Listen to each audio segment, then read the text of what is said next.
On a rainy night of June the 22nd, 1984, the film Sister Stella had a premiere night at the Rizal Theatre in Makati City, sponsored by the umbrella groups of nuns called Organization for the Church People's Rights and Response PCPR. The event was a standing room only, attended by different activists and the labor group. The films had a historical 2 ceilings, both were sold out. Other charity groups wanted to sponsor additional screenings, but producer of Regal Films, Lily Monteverde, politely refused. When finally the stars of the films started to arrive, the commotion began. Straight from the shooting of Baby Tina, Vilma Santos arrived and was greeted by excited crowd. She was then welcomed by radio and television personality Alec Losida. Vilma was accompanied by her dad, Amado Santos, producer William Leary and assistant, Marie Barbier, father and daughter. Amado and Vilma greeted supporters and fans. Vilma then was greeted by the film's director, Mike Dillion.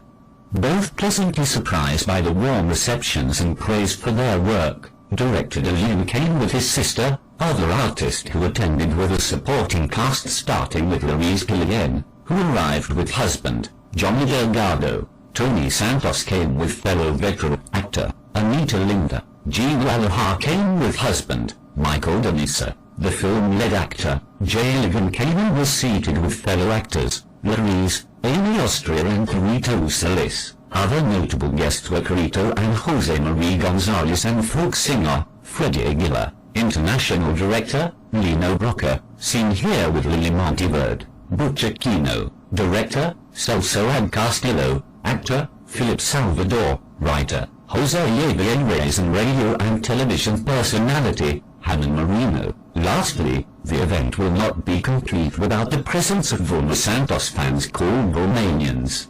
They attended with banner that said, "True Justice, Freedom and Democracy." Sister Stella led a master string of recognitions locally and internationally. The film was first internationally screened in Venice International Film Festival in 1985 and since then has been exhibited in several international events. Espiritu ng Panginoon, sapagkat hinirang niya ako upang ipangaral sa mga dukha ang mabuting balita. Ang mga madre nagkukulong pa rin sa kumbento hanggang ngayon ay wala ng pag-asa. Kaya ka ba nagmadre? Para makatakas sa kaguluhan? Hindi, nagmadre ako para maghanap ng solusyon sa kaguluhan. Kung hindi ka nagmadre, nagkatuluyan tayo. Pero ang welga pa rin ang natitirang sandata ng mga manggagawa laban sa paninikil ng management. Hayaan ba natin tratuhin tayong para mga hayop na sisipa-sipahin na lang?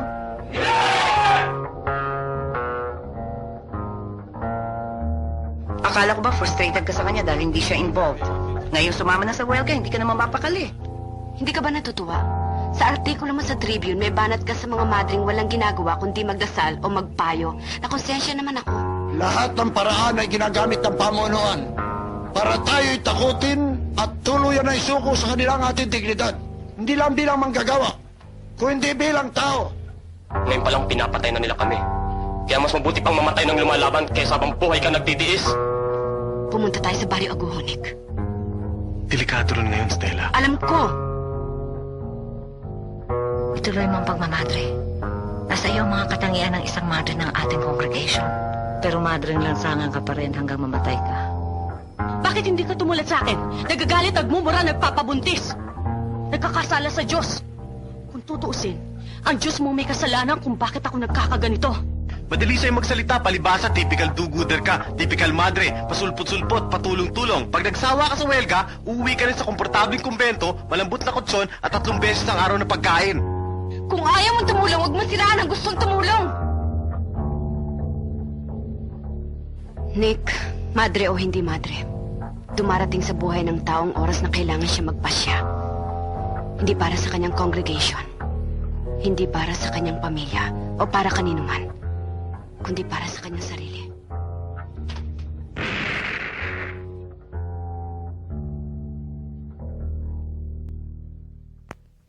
Sumulat uli sa akin si Tokayo. Nakikiramay, nalulungkot, nagdarasal. Hindi lamang para kay Cadencio, para na rin sa lahat ng biktima ng isang malupit na sistemang panglipunan. Mga biktimang katulad ni Gigi noon, na nagdusa at hindi nakatagal. At mga biktimang katulad ni Cadensio na namatay na tumututol at lumalaban. Sumagot ako kay Tokayo. Sinabi ko sa kanyang marami pa akong hindi alam. Marami pa akong dapat malaman tungkol sa kasalukuyang kalagayan. Tungkol sa mga dapat gawin. Pero narito na ako ngayon, sa gitna ng mga pangyayari. May konting nadagdag sa kaalaman at pangunawa.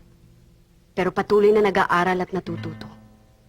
Hindi nanonood na lamang, kundi nakikiisa sa pagdurusa ng mga hindi makaimik. Nakikiisa sa paglaban ng mga nagdurusa. Tumutulong sa abot ng aking makakaya. Sabi nga ni Cadensio nung nabubuhay pa siya, kung hindi tayo kikilos, sino ang kikilos? Kung hindi ngayon, kailan pa?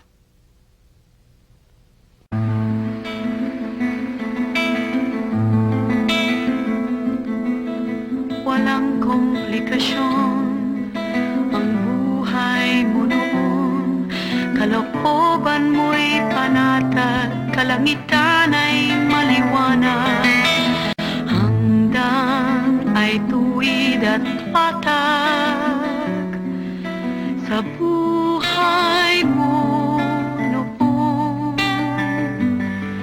Ngunit bawat pusong naglalakbay, dumarating sa sangandan. Ngayong narito ka, kailangang magpasya. Haling landas ang susundin ng puso.